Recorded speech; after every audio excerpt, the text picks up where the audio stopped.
We are live. Mitch Casey and I are going to break down week 13 of the Industry Pickup League. A narrow win for me and a narrow win for Mitch. So I'm still in with a fighting chance. Mitch is still sitting comfortably inside the top four. This is Fantasy Basketball International. This is Balls Deep. I hear something. It's coming from below. I think you've become mad. Almost as if something is moving below us. Act a little peculiar and you're an outsider. Perhaps you've always been mad. We know this program to bring you a live broadcast from the once defunct but now resurrected lost arts. Don't you feel it? Brigham. Welcome to the Balls Deep podcast, part of the Fantasy Basketball International Podcast Network. I am Adam King, your host at Adam King 91 on Twitter. Joining me as always on a Monday, well, Monday our time, very late Sunday night in the US, Mitch Casey with his dodgy lighting. How are you, Mitch? Very hot. And you're on mute. Hang on, let me unmute you. Now you're not on mute. There you go. Okay, that wasn't me. Yes, I'm good, mate. And you're right. It is a scorcher up here in little old Brisbane. It is currently 39 degrees Celsius, which I'm not sure what that is. Do the conversion. It's over 100, I think. What is that? Yeah, 102 degrees Fahrenheit, and the humidity is making it feel like it's in the mid 40s, so that might be about 110 Fahrenheit. So it's hot, mate, and our teams are just as hot, I want to say. Well, I don't know if I'd say hot, but we did both win, as I said. We talked at the end of last week's show, and I was up against Mike Catron, who I believe was one place below you in the standings. Yes. So I managed to beat him, and I've bumped him down to 7th in the standings. But we had B-Dub had a pretty good win, 6-3 over Reclean. Mike Barner also had a win, so they've moved up the standings. So as I said, you are still in 4th with a little bit of a buffer there because you had a 5-4 victory this week yourself. How was your matchup? I'm going to bring up the screen now, but were you in control, or were there some categories in doubt? It did feel like I was fairly in control. There was probably two categories it came down to. A couple of really poor shooting performances in the final day, and Sunday sort of brought that field goal percentage closer than what it felt like for the majority of the week. But I still managed to get a 51.3% over 50.5% field goal win. The other category, which I did have to do some maneuvers, although it probably wouldn't have mattered too much in the end, but I did win turnovers by 6, and as you can potentially see, I'm not sure on the screen if it's showing, but I didn't play my full 40 games. I just played the 37 games this week because I did bench a few of the guys that were more higher turnover players on my team down the stretch, like a Scotty Barnes, Bradley Beal I benched today, Scoot Henderson I benched basically all week. So, yeah, a few little sneaky benchings this week to win the turnover category, but happy to win turnovers and assists, which is sometimes a more difficult thing to do, but Dan's team was a bit of a punt assist team, so was able to make that happen. So didn't win my rebounds, which is a big strength of mine. Dan, again, led the league in rebounds this week. He's been on fire in that category, so I kind of needed to find that other 5th category to win, which for me this week was turnovers. So yeah, pretty happy with that. That was sort of my strategy going into it. Was very glad to see my team put up some big defensive numbers at the start of the week, so I didn't really have to, the decision to bench a few players was a little bit easier, in my opinion. I wasn't really under threat too much in the counting stats. No, and just reading down your box score here, which I've got up on the screen, you had 48 steals, which that would have to be close to leading this week. Would I be? It was, yeah. Yep. I mean, I would have loved this last week when I versed Josh Lloyd's team, and that's what the category came down to. But yes, so no, 48 definitely it's one of my higher totals for the week, and to do it in 37 games, if I played 3 more games, I might have got over the 50. So big week of steals, and yes, I was 48. The next highest was 41. Which was Alex Reclean's team. Right, yeah. And I think if I bring up my box score, I actually got 39, which was a good total for me. Look, I went with your strategy as well today. So I benched I didn't bench Drew Holiday because he was out. I didn't have to bench him, but I benched Yusuf Nurkic to try and win turnovers. And I don't think I've ever been watching LeBron James so closely, hoping that he would turn the ball over, and hoping that Portland would keep it close enough that LeBron would have to be on the floor in the last few minutes just to get that. I needed him to get 4 turnovers, and he got 3. So I tied the turnover category at 70 each. So I was trying to get that extra category for you just to get a bit more of a buffer. Yeah, well, that's what it's going to come down for you, especially to claw your way back in. So like those, I mean, even like a half category win is still, it might be significant, I mean, you would have loved the full extra category, tally, but I don't know, maybe there might be some late adjustments or something like that. Well, yeah, look, you never know. But I was fairly comfortable in the categories that I won. My field goal percentage was only 48% this week, which isn't great, but it was good enough. Rebounds, I won by 100. Blocks, I won by 20. Steals, I won by 17. And assists, I think this might be the first week I've actually won assists. So I still feel like that total is not a good total. I think I just got lucky this week. 134 doesn't feel like it would beat. Yeah, you would have beat only 3 other teams basically this week. Yeah. So yeah, got lucky there. And if I'd lucked into those turnovers, I would have had a rare 6-3 victory for me, which hasn't happened much this season. So, all right, let's pull up the rosters. So having a look at your roster for this week. Yeah. I don't think I made a single ad this week, actually. I think this is maybe the first week that I have been very passive on the waiver wire. I haven't made any ads. I've got a fairly healthy squad at the moment. I was kind of happy to see, not happy to see, but it was fortunate for my fantasy team that Scoot Henderson picked up that injury flag, and I was able to move him into my bench because he's kind of been a player that hasn't really, I've been a person who's saying hold Scoot, but he is probably at this stage my worst player.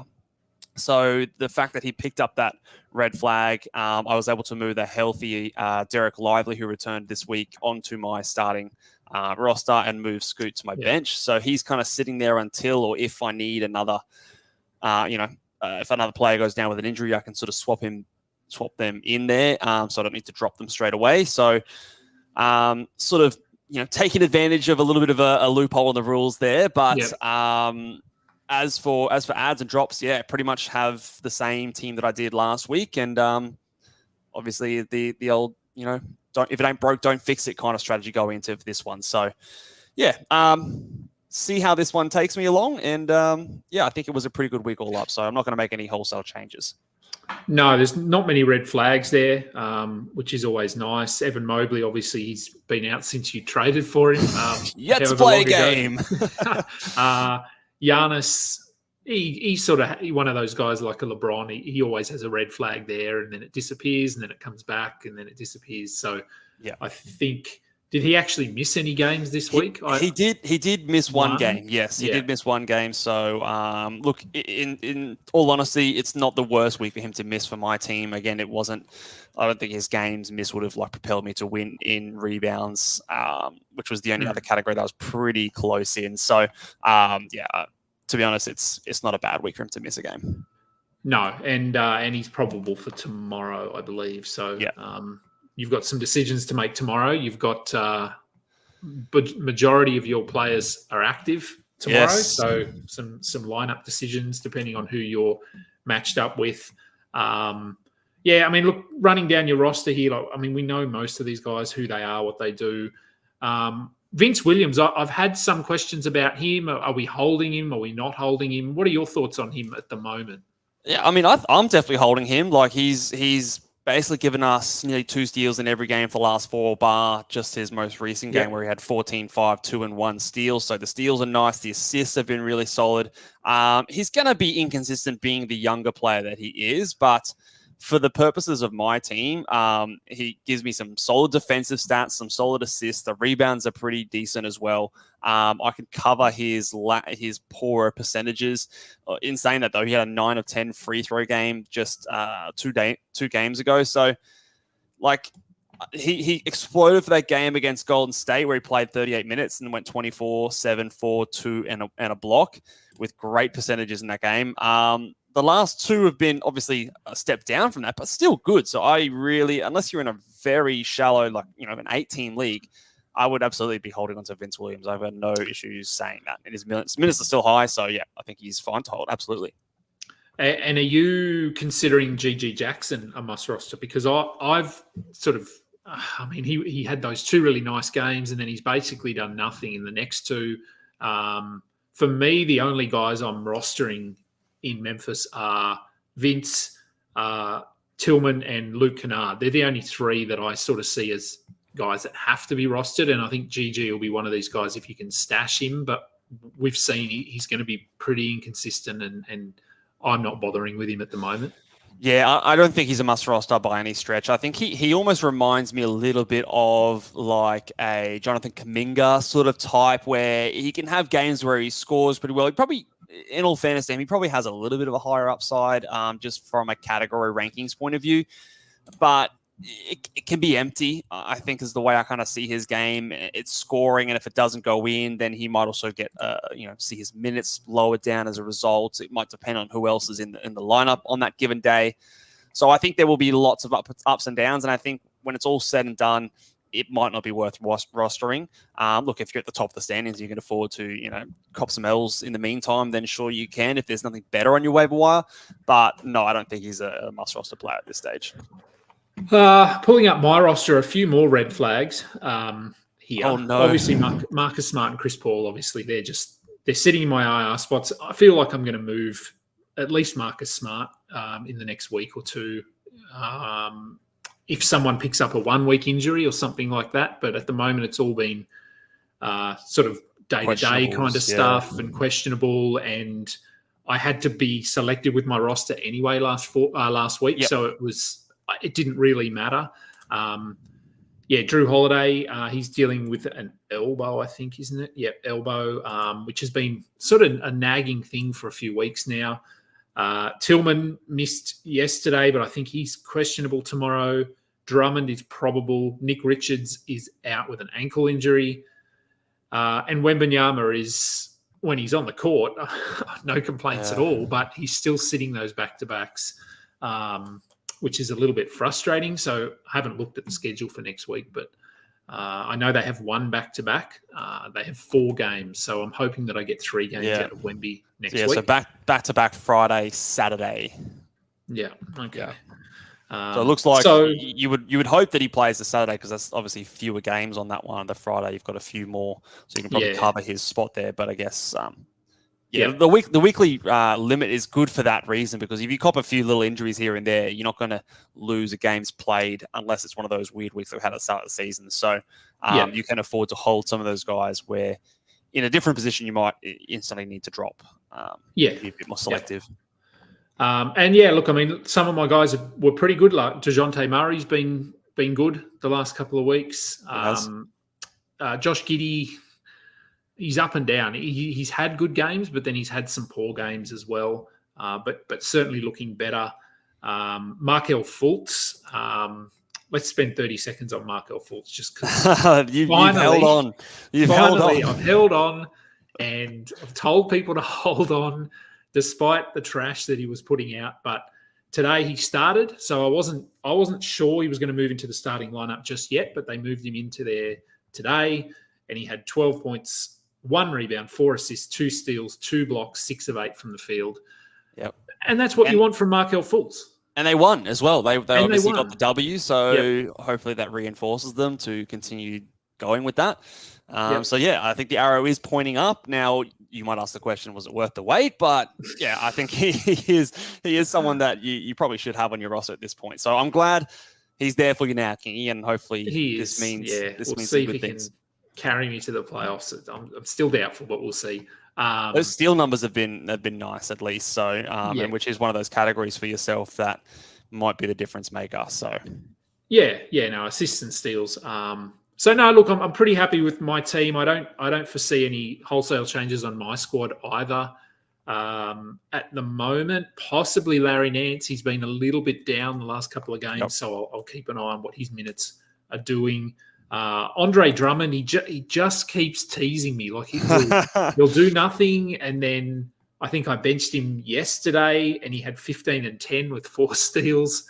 So he only needs 18 to 20 minutes to have value on my team, because all I want is rebounds and some defensive stats. I don't care about the scoring at all. And you can see he's had double-digit rebounds in 3 of the last 4 games, 7 steals, 4 blocks. So he's doing enough, but then he'll go and have a game like he did in the previous game against Toronto, where he had 5 and 4 with a block in 10 minutes. So it's tough, but I'll probably hold him, I think, but I wouldn't recommend holding him in a lot of standard leagues unless you're in a specific build like me. Who do you have this week? Do you have Rhett Bauer? Is that what I saw? I'm just bringing up the scoring or the matchups for next week. Yes, so I have Rhett Bauer and you have Mike Barner. So Mike is in that little pool of players between you and me. So in that 5th to 8th range. And Rhett is maybe 3rd, is he? I haven't got the score. Yeah, he's ahead of me. He's sort of broken away from me. He's a pretty clear 3rd. So tough matchup for you, I think. I'm just looking at the standings, the Roto standings, which I always find a good sort of gauge on sort of how team strengths and things like that. And Rhett leads the comp in threes. He's also quite high in the free throw percentage, assists, steals, and turnover category as well. So a bit of a bit more of a guard-heavy build, I would say. The closest category for you two is those steals. So you're there at 6.5 and he's at 8. So whereas you should wipe the floor with him with rebounds, blocks, and potentially the field goal percentage might also be close as well. So field goal percentage, steals, maybe turnovers. My field goal percentage is actually, to start the year, I was probably down near the bottom, and I've slowly moved up because I've moved away from that assist build and added guys like Andre Drummond, Nick Richards. So these Onyeka Okongwu, obviously I got him in the trade with you. So I have boosted that category. So just spitballing and looking ahead, I think I'll probably win those big man stats: field goal percentage, rebounds, blocks, turnovers. It will come down to steals again. So hey, maybe Markelle Fultz can get me over the line again. We'll see. Let's go, Markelle. Yes, I know that does seem to be the consistent one. And I do find that if it comes down to a category like that, getting off to the good start at the beginning of the week with some steals, so then you can have some decisions and some options at the end of the week, whether or not you do, bench some players and things like that to win maybe the turnover battle as well. So it is one of those categories that I always personally like to see those numbers get started from the get-go, and you're not relying on back end of the week 4 or 5 steal games, because that's always a bit of a nervous wreck. So having a look at you and Mike Barner, what's it projected to be this week? Are you confident in a few things? Yeah, so his team is very, I want to say, like a bit more of a balanced team.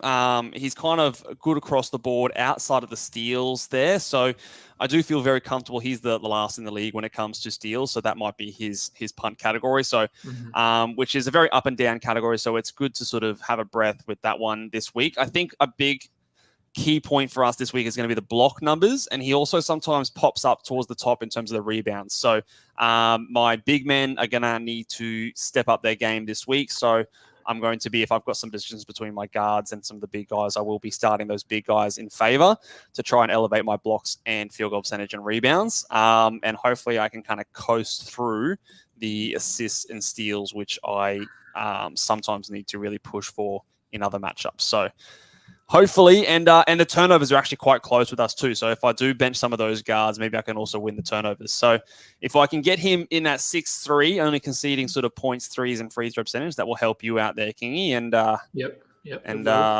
let you get back into the playoffs. So that's my goal. I'll see if I can push for that 6-3. But yeah, I feel relatively confident. I think it's a decent week for me. I've got a few players that I had last week. Like, for example, Giannis only played 2 games for me last week. He's got 4 for me this week. I've got a few other guys that up the top of my charts there that have 4 games as well. So although the combo of Sabonis and Fox having the 3 is It's not awesome, but it's not terrible either. So should be pretty comfortable in the games played situation. I can mix and match depending on need as well, which is always nice. Yes, I've got his team up here on the screen and blocks. Look, I mean, blocks could be interesting. Jakob Poeltl could return this week. Yep.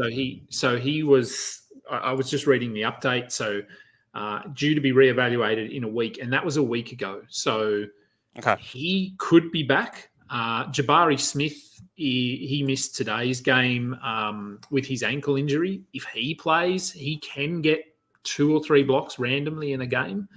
And then he's got Walker Kessler as well, who has 5 blocks, 3 blocks, 5 blocks in his last 3 games. So he can shift things pretty quickly by himself. Yeah. So we'll be very contingent on what he does as well. So he does also have a few other injured players with Darius Garland still out. Yep. So he's missing their 4-game road trip. How long has that still got? I think it's still 3 games. So he basically is going to be out for this week, which is good for me. So again, those guard stats are a little bit more in my favor. So if I can concentrate my resources on the bigs, and I'm projected to play 47 games this week with my team. So I've got 7 games that I'm going to have to sort of basically drop off. So that means I will need to make some of those decisions, and that's where I will sort of favor some of those big men stats this week. So that's my game plan going into this week, and hopefully I can pull off the 6-3, if not at worst the 5-4. Yeah, I'm just having a look at my roster now and seeing how many games I'm projected. And obviously there's some injuries here, so I don't know who's going to be injured, that sort of thing. But 3, 7, 11, 15, 19, 23, 27, 30. Just go into the scoring and then just start all your players, and then it'll tell you. You know how it does, you go like the start for the rest of the scoring period? No, I don't know. Up here, is it? I don't know how to do it. No, it's under your name. You got to go into the next thing. So what have you got there? Yeah. So but you got to make sure everyone's in your starting roster spots, and then it'll count it for you. Oh yeah, that's how I do it at least. Yeah. Okay. Anyway, it was looking like I've got way over 40, so I'm going to have to, much like you, I've probably got 45, so I'm going to have to bench some players. Yeah. I think we will. There's no 2-game teams this week or anything. No. Everyone's got 3 or 4. So. Yep, they do. So. Another tough week, but interesting because we can sort of help each other again this week with our matchups. So if I can somehow eke out a victory and you win, you could jump into 3rd. Yes, true. And if you one of my 2 games behind, if I get a 6-3 and he loses a 4-5, then I would leapfrog him. And if you can beat Mike Barner, He's 4 games ahead of me, so I don't think I'm going to be leapfrogging him, but I could certainly make. You can get within a game, I think, pretty. Realistically, like if I get a 6-3 and you win a 5-4, you make up, what would that be? 2 spaces. Is that right? Am I right there? Yeah. So you'll make up two spots there. So that'll bring you within 2 games essentially there. And if you have a 6-3 win, you could be within 1. So. Yeah, still all to play for. There is, and I'm just looking at Noah Rubin and Mike Catron, Watch the Boxes, are the 2 teams directly above me with 2 games ahead of me. Noah plays Drew Dinkmeyer this week, so he's always a tough matchup, formidable opponent. He's 2nd in the standings behind Josh, and Mike is up against B-Dub, and I feel like B-Dub's been pretty good. He's coming off a 6-3 victory.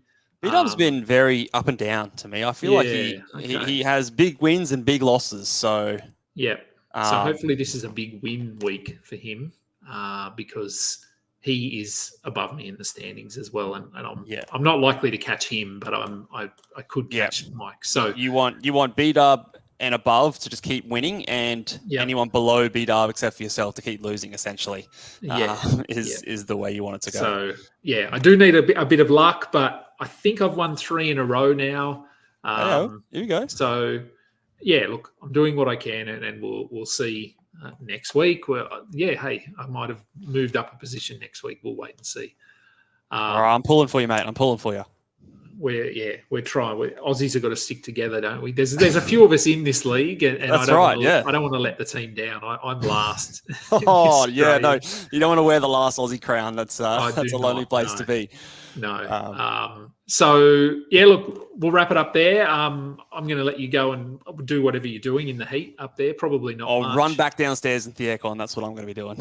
All right, I'll let you do that. Just let people know what's going on over at Ball Boys before I let you go. Yeah, just follow me over on on Twitter at Ball Boys Fantasy, and you'll get all the news basically of what's happened over there with me. So lots of shows coming out with basketball and AFL. So just find me over on Twitter at Ball Boys Fantasy, and you'll get all the info and the lowdown on everything that's happening. So yeah, Ball Boys Fantasy at Twitter or X. All right, and we'll be over on your channel next week, I assume. As absolutely, normal. Yes, we will be. Hopefully, another win with both of us to celebrate. Yeah, I hope so.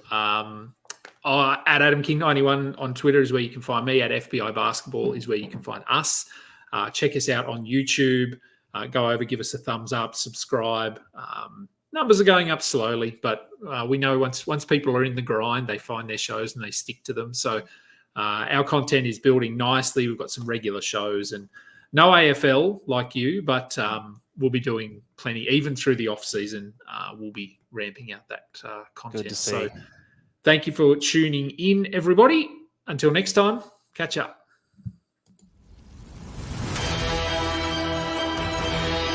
You just listened to another episode from the Fantasy Basketball International Podcast Network. Thanks for joining us. And for more information about joining our community, please check out our website at fbibasketball.com.